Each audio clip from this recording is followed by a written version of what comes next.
Thanks. Sassy baby, you know, it takes me back to 2 years ago when you, Willie, myself, and my family spent some time in Senegal. But what I'm going to say today takes in what I've known about Willie for the last 45 years.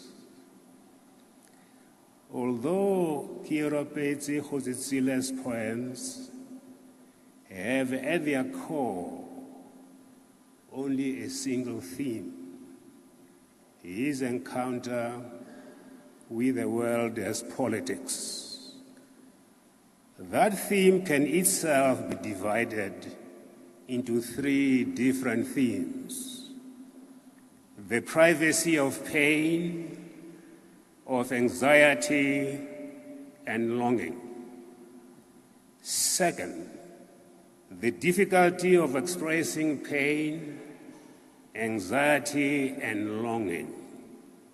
And third, the social and political complications that arise as a result of that difficulty. Pain, anxiety, and longing, as we all know, have no voice. But when they ultimately find a voice, they begin to tell a story, often a very complex story.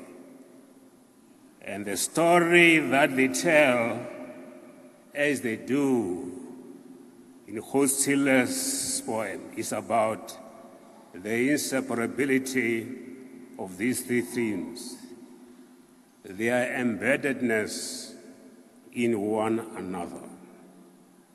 When we hear about the pain, anxiety, and longing of others, the events happening within the privacy of their own inner worlds may have the remote character of fiction, belonging to an invisible geography that, however intense, has no reality because it has not yet manifested itself on the perceptible surface of language. Vague and unreal, pregnant with meaning, yet evaporating before us because not available to linguistic confirmation. Imperceptible squads of emotion and the anguish occurring in other people's inner worlds flicker before us, then disappear.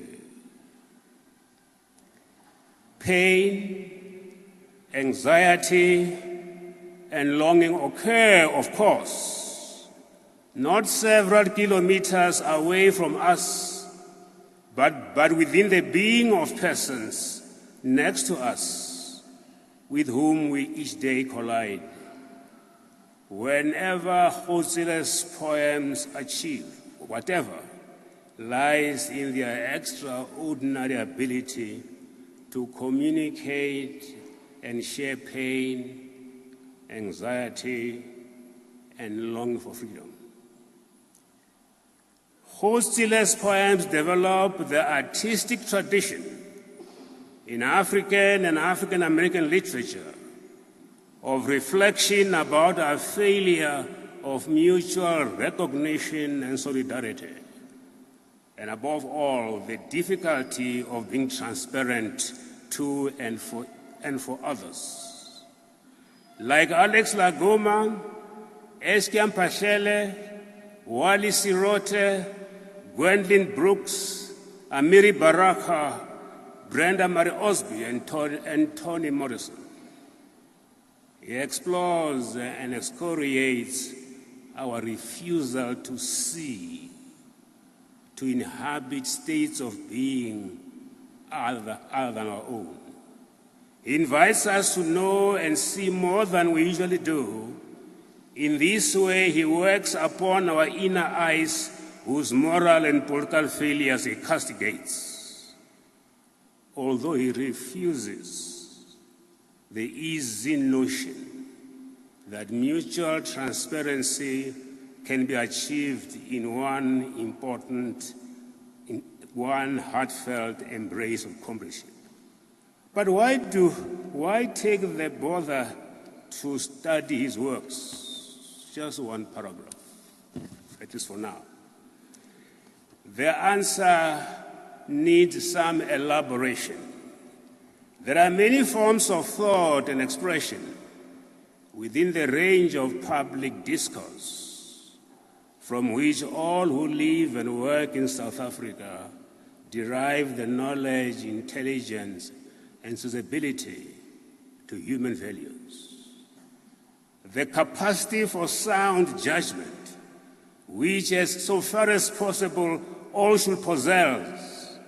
We all do need Kgositsi's work, because on a daily basis we are called upon to make decisions. All who live and work here need knowledge of history and facts. In the last 24 years, we began to see how new laws, new policies, and strategies of different types provide a curriculum framework for solidarity and self-cohesion.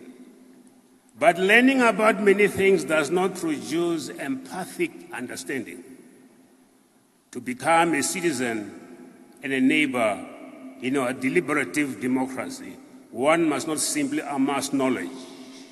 One must cultivate in himself or herself a capacity for sympathetic imagination that will enable one to comprehend the motives and choices of people different from ourselves, seeing them not as forbiddingly different, but sharing challenges and possibilities with them.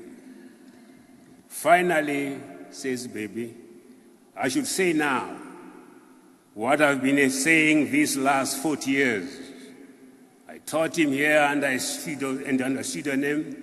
I taught him in the US, I taught him in England.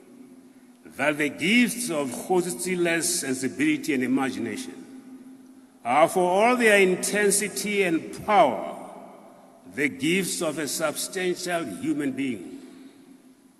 And this is the final impression I take from his work, that he was not bizarre or distorted, but in a profound way, fully and generously human, sane as well as brilliant, central as well as unique. And if it is true, as his poems show all too plainly that it is, that he followed the vocation of the artist and soldier, this surely is a route we all aspire to take too, even though ours may not be as intense and as excruciating as his.